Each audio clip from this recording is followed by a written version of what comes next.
সংবিধান বিরোধী 2025 ওয়াকফ বিলের যে পরিবর্তন হয়েছিল সেই পরিবর্তন মানতে নারাজ যেসব সংগঠন, সেই সংগঠনের আজ ধর্ণা মঞ্চ।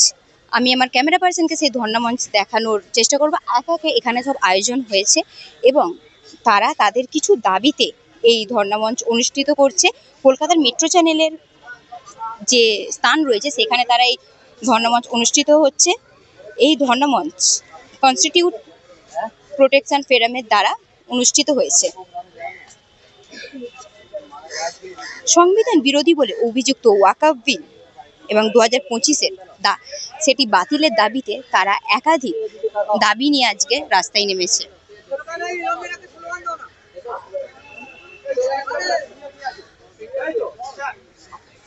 সরকার বারবার তাদের এই ওয়াকফ বিল নিয়ে, তাদের যে সংবিধান যে সংশোধন হয়েছে সেই নিয়ে বারবার তারা সরে যাচ্ছে। যাতে সরকার এই দাবিগুলোকে নজর দেয় সেই জন্যই তাদের আজকে এই মঞ্চে তাদের আজকে ধর্ণা দিতে চলেছে। তাদের হাতে যে রিজেক্ট ওয়াকফ বিল সেটাই পোস্টার রয়েছে এবং এখানে প্রতিটি পোস্টারে কিন্তু একটাই কথা যে ওয়াকফ বিলকে তাদের যে রিজেক্ট করতে হবে এবং দেশ বাঁচাও সেটা। আজ ধর্ণা মঞ্চের আয়োজনে একাধিক দাবিকে সামনে আনা হয়েছে। সংবিধান বিরোধী বলে অভিযুক্ত ওয়াকফ সংশোধনী আইন 2025 বাতিলের দাবি থেকে শুরু করে দেশব্যাপী বাঙালি পরিযায়ী শ্রমিকদের ওপর নির্যাতন বন্ধ করার দাবি, ওবিসি পুনর্বহাল, ভুয়ো SC/ST শংসাপত্র বাতিল, এমনকি SIR নিয়ে সাধারণ মানুষের হয়রানির প্রতিবাদ সবকিছুকেই একসাথে তুলে ধরা হয়েছে এই কর্মসূচিতে। আন্দোলনকারীদের মতে এই দাবিগুলি সাধারণ মানুষের জীবনের সঙ্গে সরাসরি জড়িত। তবে প্রশ্ন থেকেই যাচ্ছে, এই ধরনের প্রতিবাদে সরকারের প্রতিক্রিয়া কতটা কার্যকর হবে। ইতিমধ্যে কিন্তু এখানে পুলিশ উপস্থিত রয়েছে এবং এই ধর্ণা মঞ্চের যে মূল বক্তা বলা হচ্ছে যে নওশাদ সিদ্দিকী, তিনি কিন্তু উপস্থিত হয়েছেন। আমি সেই চিত্রটা দেখানোর একবার চেষ্টা করব চিত্র সাংবাদিককে, যে তুমি সেই চিত্রটা একবার দেখাও।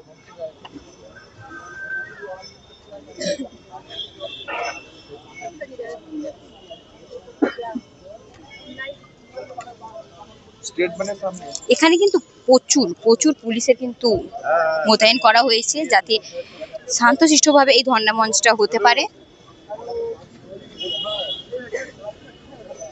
মুখ্যমন্ত্রী তো সমস্ত আন্দোলনকে ভয় পাচ্ছে। কালকে চাকরিহারারা যে হারে ওখানে আন্দোলন করতে গিয়ে পুলিশের দ্বারা নিষ্পেষিত হয়েছে, এটা তো আপনারা বুঝতে পেরেছেন। কারণ যে কোনো আন্দোলনকে মমতা ব্যানার্জি ভয় পাচ্ছেন। সুতরাং ওয়াকফ আইন নিয়ে লড়াই করতে গেলে উনি সেটাকেও ভয় পাচ্ছেন, উনি দিল্লিতে যেতে বলছেন।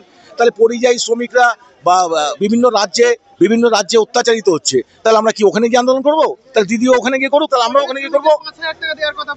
দেখুন, এই 5,000 টাকা আসলে উনি ক্যাডার পোষার জন্য দিচ্ছে। সামনে নির্বাচন আসছে, উনি ক্যাডারদেরকে পরিযায়ী শ্রমিক করে 5,000 টাকা করে দেবে ভোটে কাজে লাগানোর জন্য।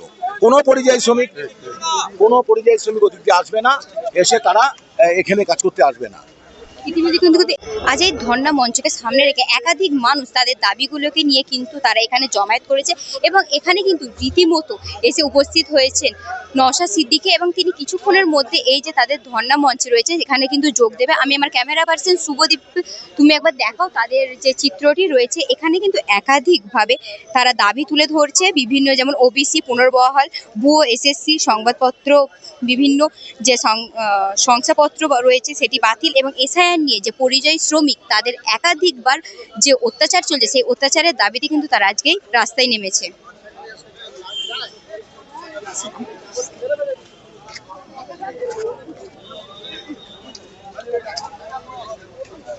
এই মুহূর্তে ধর্ণা মঞ্চ তো আস্তে আস্তে এগিয়ে যাচ্ছে এবং আমরা দেখে নিলাম বা শুনে নিলাম যে নওশাদ সিদ্দিকীর সঙ্গে পুলিশের কিন্তু কথা হয়েছে, কিন্তু পুলিশ এক্ষেত্রে পারমিশন দিচ্ছে না। এটাই এখন দেখাচ্ছে তারা কতক্ষণ এই ধর্ণা মঞ্চকে এগিয়ে যেতে পারে এবং তারা কতটা তাদের দাবিগুলোকে তুলে ধরতে পারে।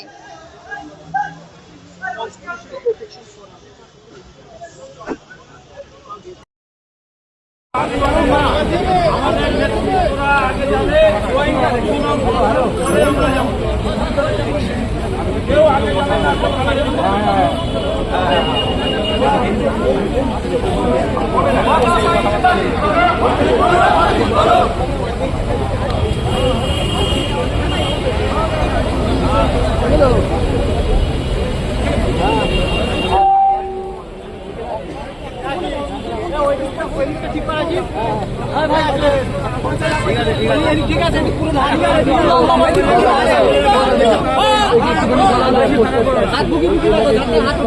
ব্যানারটাও তো দেখা যাচ্ছে না। জিজ্ঞাসা করবো আমি আরো কথা জিজ্ঞাসা করবো, সে প্রসঙ্গে যাচ্ছি না। আমি আপনাদের একটা কথা বলবো যে আমরা ওই ধর্ণা মঞ্চে যাব, যাতে যদি পুলিশ বাধা দেয় অনৈতিক কাজ করবে।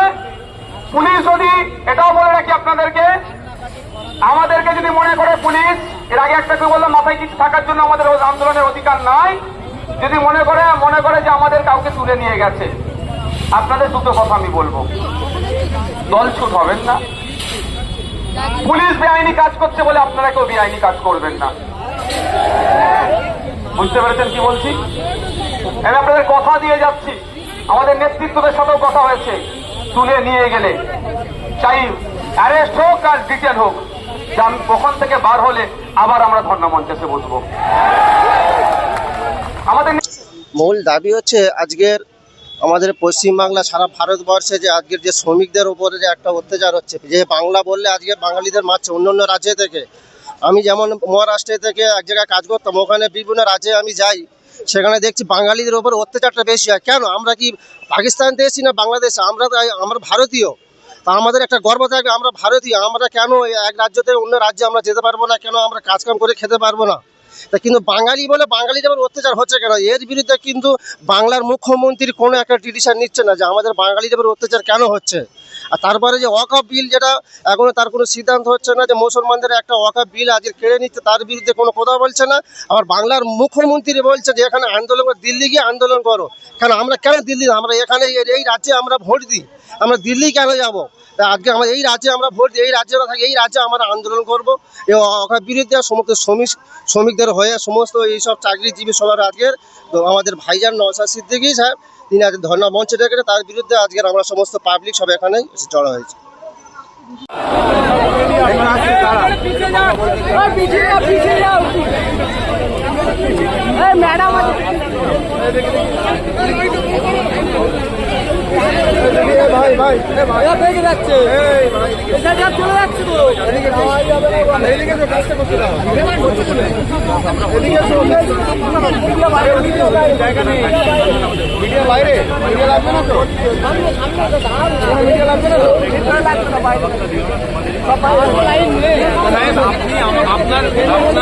আমাদের সরকারের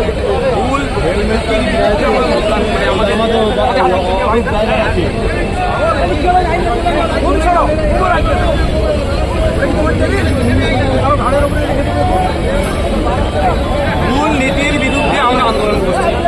সরকার আমাকে টাইম ঠিক করে দেবে, সরকার আমাকে সময় দেবে, সরকার আমাকে জায়গা ঠিক করে দেবে, সরকার আমাকে লিমিটেড 23 আর 24 না, আমরা তো এক সপ্তাহ করবো। ইতিপূর্বে আমরা আপনার লালবাজারকে জিজ্ঞাসা করুন, জয়েন্ট সিপিকে জিজ্ঞাসা করুন যে আমাদের ইন্ডিভিজুয়াল 13 বার চাওয়া হয়েছে যে আমরা অবস্থান বিক্ষোভ করবো না, আমরা যাইনি, পার্টিকুলার আমরা যাইনি। আমাদের এই প্রথম আমাদের কেউ XYZ যেতে পারে, কিন্তু যেটা আমরা খবর পেয়েছি 13 বার চাওয়া হয়েছে, আপনারা সেটাকে আলাপ করেন। সাহেব, আগে আমরা ধর্নায় বসি, আমরা ওখানে বসি। নওশাদ সিদ্দিকী কিন্তু ইতিমধ্যে আটক করে নিয়ে যাওয়া হচ্ছে এবং তার পিছনে একাধিক পুলিশ রয়েছে এবং তাদের সমর্থকরা রয়েছে এবং আইএসএফ কর্মী সমর্থকরা পুলিশের সঙ্গে হাড্ডাহাড্ডি লড়াইয়ের পর কিন্তু নওশাদ সিদ্দিকী কিন্তু বাইরে বেরিয়ে এসে পড়েছে ইতিমধ্যে। কিন্তু তাদের যে আবারও একবার পুলিশ সঙ্গে যে ধরপাকড়, আরো একবার কিন্তু পুলিশের সঙ্গে ধরপাকড় হচ্ছে, তাকে যে ভ্যানে করে তুলে নেওয়া হচ্ছে, ভ্যানের কিন্তু তিনি ভ্যান থেকে নেমে পড়েছে এবং পুলিশের সঙ্গে যে ধরপাকড় সেটা কিন্তু চলছে।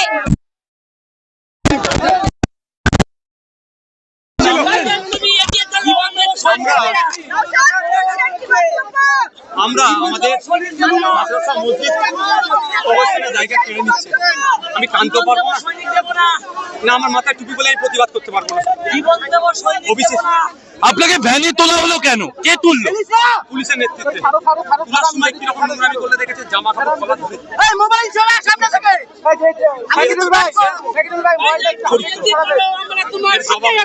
আপনার জামা ছিঁড়ে গেছে, জামা পেছনে জামা ছিঁড়ে গেছে। ধর্মতলায় আমরা যে ছবি দেখেছিলাম আপনার টেনে জামা ছিঁড়ে গেছে। 2023-এর 21শে জানুয়ারি, সেটাই তো কথা।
এগুলো মানবো না আমরা।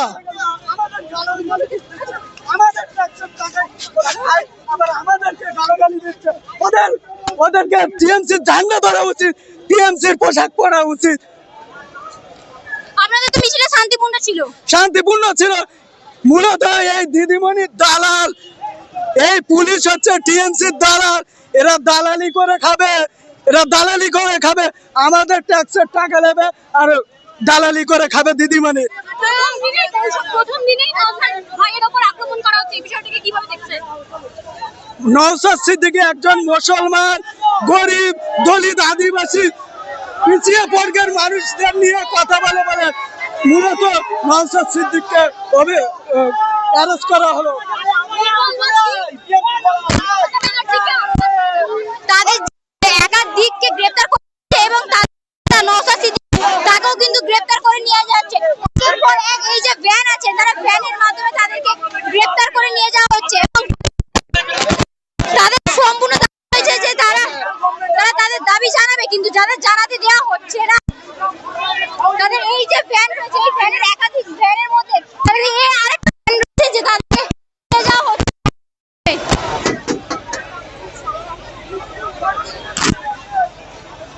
পুরো যে